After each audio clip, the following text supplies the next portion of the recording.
What's going on, boys and girls, and welcome back to Project Zangetsu. I just figured that since it's been a while since I've had any car culture content on the channel, I'll give you a bit of an update as to what's currently going on with Zangetsu.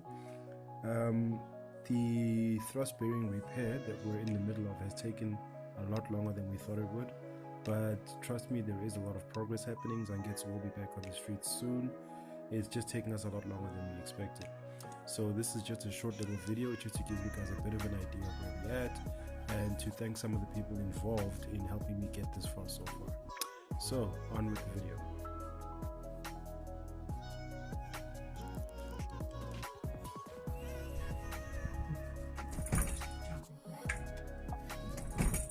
Random question, any tips on aligning the transmission spline with the clutch when putting the transmission back on the car, just in replacing the throw bearing?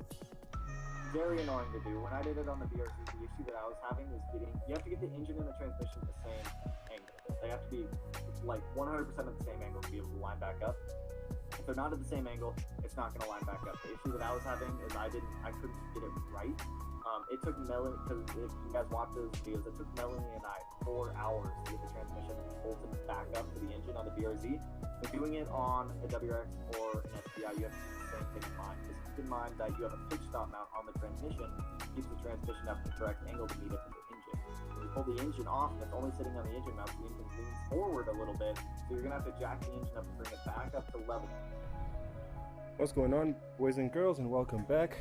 This is several days later from the last time we filmed. So as you remember, we were actually busy installing the clutch kit back into the car and putting the gearbox back on. We came across some problems with that. The main one being this cage that goes into the thrust bearing as well as the pressure plate. Apparently this cage was incorrect. It wasn't actually holding the thrust bearing in place every time you sort of move the clutch and move the thrust bearing back from the engine to disengage the clutch and the pressure plate. This wasn't holding the thrust bearing in place. So shout out to Rushad from Fuji Performance.